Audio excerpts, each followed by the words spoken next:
दोस्तों ये वही कुंड है जिसमें कृष्ण भगवान ने एक समय में मोती उगाए थे। वो कुंड जहाँ पर कृष्ण भगवान बैठकर बांसुरी बजाया करते थे, ये नंदगांव में स्थित है और ये सबसे बड़ा कुंड है। दोस्तों ये मोती कुंड कृष्ण भगवान और राधा जी की जो शादी हुई थी उसकी भी गवाही देता है, यानी कि इसका जिक्र कहीं ना कहीं आता है। आज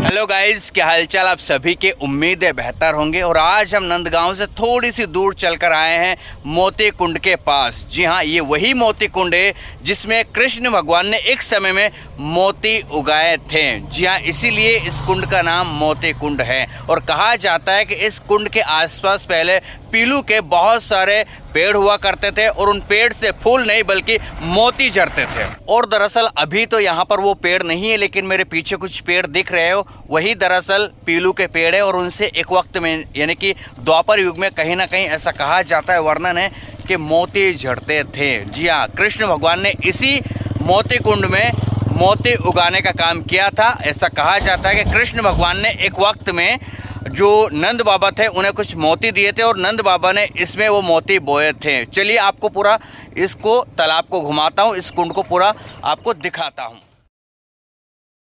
मथुरा में बरसाना और नंदगांव के बीच में मोती कुंड मौजूद है। ये कुंड तीन तरफ से पीलू डोगर पेड़ों से पहले घिरा हुआ था, लेकिन अब पेड़ कम हो चुके हैं।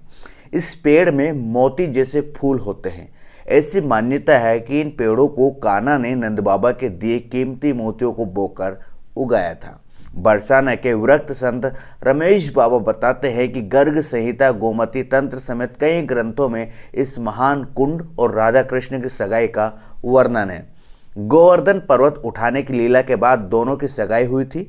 सगाई के दौरान राधा के पिता वृषभानु ने नंद बाबा को उपहार में मोती दिए थे। तब नंद बाबा चिंता में पड़ गए कि इतने कीमती मोती कैसे रखे। श्री कृष्ण चिंता समझ गए। उन्होंने माँ यशोदा से लड़कर मोती ले लिए। घर से बाहर निकलकर कुंड के समीप जमीन में मोती बो दिए। जब यशोदा ने कृष्ण से पूछा कि मोती कहाँ हैं, तब उन्होंने इसके बारे में बताया।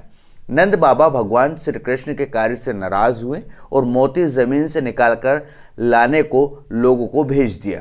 जब लोग यहाँ पहुँचे तो देखा कि पेड़ उगाए हैं और पेड़ों पर मोती लटके हुए हैं। तब बैलगाड़ी भरकर मोती घर भेजे गए। तभी से कुंड का नाम मोती कुंड पड़ गया। माना जाता है कि भगवान श्री कृष्ण और राधा के बीच सांसारिक रिश्ते नहीं थे, लेकिन नंदगांव का ये मोती कुंड आज भी दोनों की सगाई की गवाही देता है।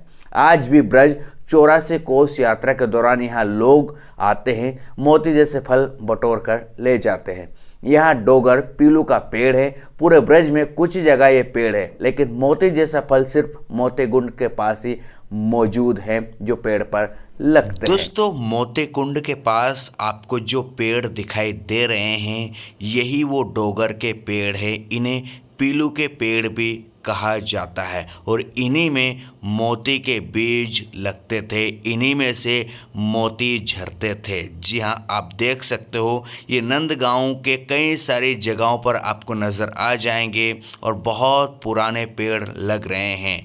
कहीं ना कहीं भगवान श्री कृष्ण ने इसी मोती कुंड के पास जो हैं वो बीज बोए थे और मोती उगे थे और इन पेड़ों से मोती झरते थे। दोस्तों मैं आपको दिखाता हूँ, ये वही डोगर के पेड़ है, यानी कि जो आप देख रहे हो यही जिनसे मोती झरते थे। यहाँ से कोई फूल पत्तियाँ नहीं बल्कि मोती झरने की बात कही जाती है। गूगल पर भी ऐसी जानकारी मौजूद है।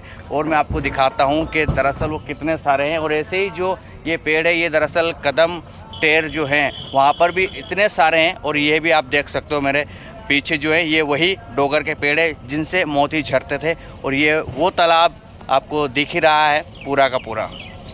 ये कुछ इसी तरह के जो हैं वो कदम टेर पर है और इसकी शाखाएं जो है वो ऐसे फैलती है बिल्कुल। और ये और मोती पेड़ इन्हें कहा जाता है, डोगर पेड़ इन्हें कहा जाता है, पीलू पेड़ इन्हें कहा जाता है। ये देखिए ये यहाँ पर ये कुछ जो है डिटेल दे रहे हैं, कह रहे हैं कि दरअसल ये मोती पेड़ है और भगवान कानन है जो है। और ये देखिए, तो ये पूरा तालाब है, आप देख सकते हो, कुंड है, मोती कुंड। दोस्तों, इस मोती कुंड के पास अब आपको डोगर के पेड़ बहुत कम नज़र आते हैं, यानी कि पहले कहा जाता है कि इसके चारों तरफ डोगर के पेड़ थे जिन पर मोती लगा करते थे। अब तो बस कुछ चंद पेड़ ही आपको इस मोती कुंड के आसपास नज़र आते हैं। लेकिन हाँ, ये वही मोती कुंड है जो दरअसल भगवान श्री कृष्ण जब द्वापर युग में थे तब ये उनके होने का साक्ष्य, उनके होने का प्रमाण देता है। और आज भी काफ़ी लोग इस मोती कुंड को देखने आते हैं और कहा जाता है कि भगवान श्री कृष्ण की लीला ब्रज धाम के कण कण में बसी हुई है। तो ये मोती कुंड है, यही काफ़ी ज़्यादा फेमस है, यही काफ़ी प्रचलित दोस्तों भी है। इसी मोती कुंड के जस्ट पास एक मंदिर भी है और प्राचीन दिखाई देता है। देखिए, आप देख सकते हो मेरे पीछे ये मंदिर है और कृष्ण भगवान का मंदिर है। यहाँ पर दरअसल कृष्ण भगवान विराजमान है और यहाँ पर जो हैं एक लेडी, या कह सकते हैं जो गेटअप जिनका एक लेडी की तरह है लेकिन जेंट्स दिखाई दे रहे हैं, वो कह रहा है कि आप अंदर आ जाओ और यहाँ पर दर्शन कर लो। दोस्तों, जब आप नंदगांव से मोती कुंड की ओर जाते हो तो रास्ते में ही पड़ता है पवित्र कुंड। जी हाँ, और ये वही पवित्र कुंड है जहाँ पर भगवान श्री कृष्ण ने बैठकर बांसुरी बजाई थी। और इसी पवित्र कुंड पर भगवान श्री कृष्ण घंटों बैठा करते थे और बांसुरी की धुन दरअसल जो आसपास के लोग थे, ग्वाले लोग थे, उन्हें सुनाया करते थे। तो ये है पवित्र कुंड। तो दोस्तों, जो आप ये देख रहे हो इसे पावन कुंड भी कहा जाता है, पवित्र कुंड भी कहा जाता है। और ऐसा बताते हैं कि नंदगांव के आसपास तकरीबन 56 कुंड मौजूद है जो भगवान श्री कृष्ण के होने का प्रमाण पेश करते हैं। साथ में ही ये जो आप कुंड देख रहे हो ये सबसे बड़ा कुंड है। जी हाँ, यहीं पर बैठकर भगवान श्री कृष्ण बांसुरी बजाया करते थे। आज भी इस कुंड को देखने काफ़ी दूर से लोग आते हैं। इस पवित्र कुंड के पास बैठकर कहीं ना कहीं शांति का अनुभव महसूस करते हैं। तो आप देख सकते हो ये पवित्र कुंड बहुत बड़ा है और भगवान श्री कृष्ण यहीं बैठकर अपनी बांसुरी की धुन बजाया करते थे। तो ऐसा लगा ये ज़रूर बताएं। बहुत मेहनत से चीज़ें हमें मिल रही है, बहुत ढूंढना पड़ रहा है क्योंकि हम तो पहली बार इधर आए हैं। अगर आपको मेरी मेहनत थोड़ी बहुत भी पसंद आ रही हो तो चैनल को सब्सक्राइब कीजिए, लाइक कीजिए और इसको शेयर कीजिए। चलिए अब हम चलेंगे दूसरे स्थान पर।